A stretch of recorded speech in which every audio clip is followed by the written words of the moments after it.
Баршаңызға сәлем достар. Сіздермен бүгін вупипай тортын пісіретін боламыз.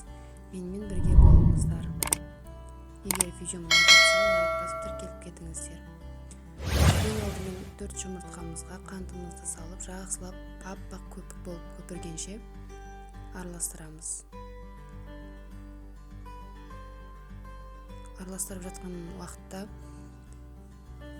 шоколадымыз бен сары майымызды ерітіп аламыз, ерітуге қоямыз.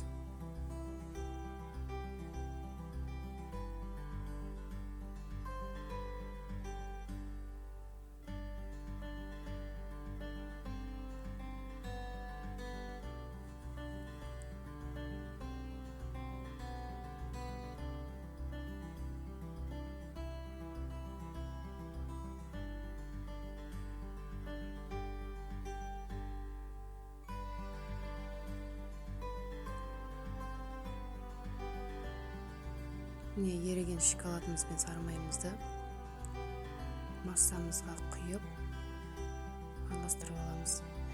Өте жылдам араластыру керек, ұзақ тұрып қалса ішіндегі жұмыртқалар пісіп қалуы мүмкін. Сондықтан тез араластырамыз.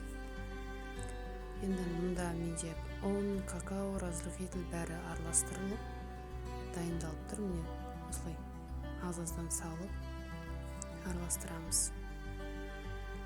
Кішкене шашырауы мүмкін, ештеме етпейді.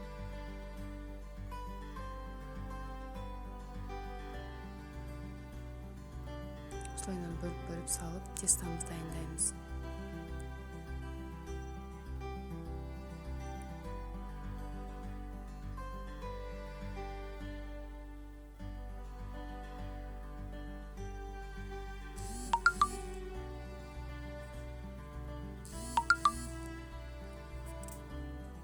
Жан жақтарын бәрін міндетті түрде жақсылап бір араластырып аламыз. Міне мен тестам дайын болды.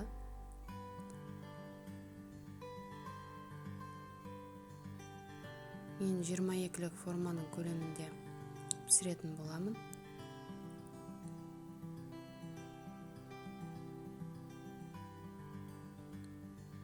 Формамызға міне осылай дайындаймыз.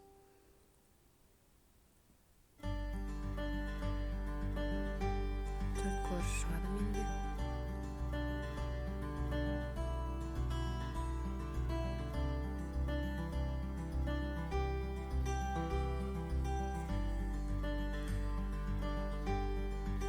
Міне енді каждый пергамент қағазына 3-4 қасықтан салып, тестамызды әдемілеп жайып шығамыз. Осы уақытта пешімізді 180 градусқа қыздыруға қойып қоямыз.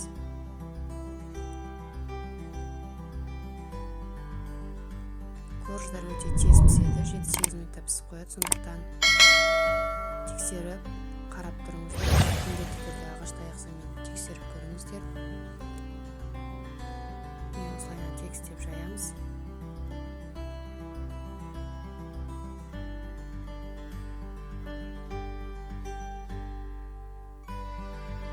Енді 5-6 минутта пісіріп аламыз. Мен піскен корждарды топтамалық болу үшін осылай кальциямен кесіп алдым жан жақтарын. Бірақ істеу обязательно емес, міндетті емес. Енді кремін дайындаймыз. Творожный сыр және сливки, сахарный пудра. Мен осы үшеуін ғана пайдаланамын. Маскарпоне дегендер қоспаймын. Мен бірінші творожный сыр мен сахарный пудрамызды жақсылап араластырып аламыз.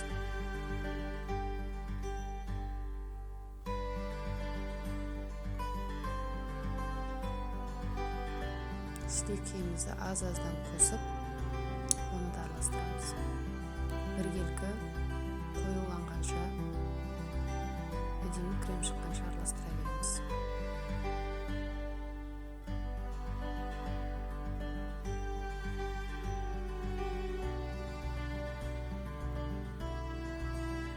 Сливкенің бәрін бірден құйып жерсеңіздер шашырауы мүмкін, сондықтан аз-аздан құйып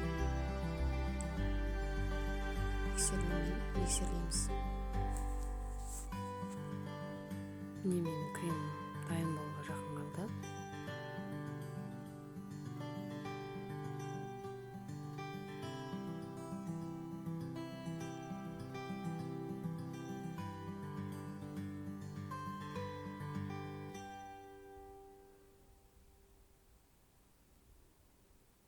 Дайын болған кремімізді міндетті түрде күрекшемен араластырамыз, өйткені арасындағы ауалар шығу керек.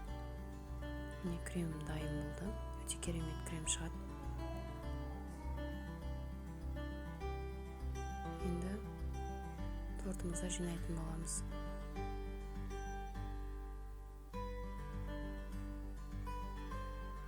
Міне мен осындай насадкада жасайтын боламын. Сіздер кәдімгі домалағымен істей берсеңіздер де болады. Маған осылайынан әдемі көрінетін сияқты болған үшін осылай жасадым.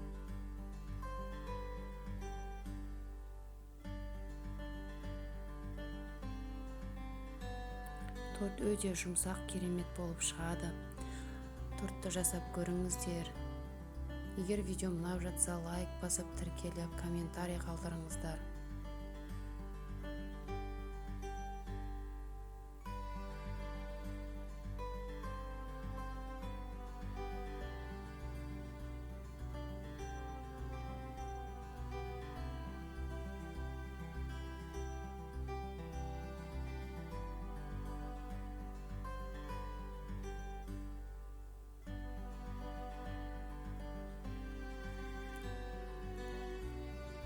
Мен тортымды жинап болдым. 4-ші қоржынды қоямын. Және шоколад пен сары майды ерітіп, кішкене мұздатып аламыз. Сосын үстіне құямыз. Бетін өздеріңіз қалауларыңыз бойынша әсемдей берсеңіздер болады. Барлықтарыңызға жасап көруге кеңес беремін. Дәмді болсын. Видеоны соңына шейін көріп тамашалаған болсаңыздар, рахмет. Сау болыңыздар.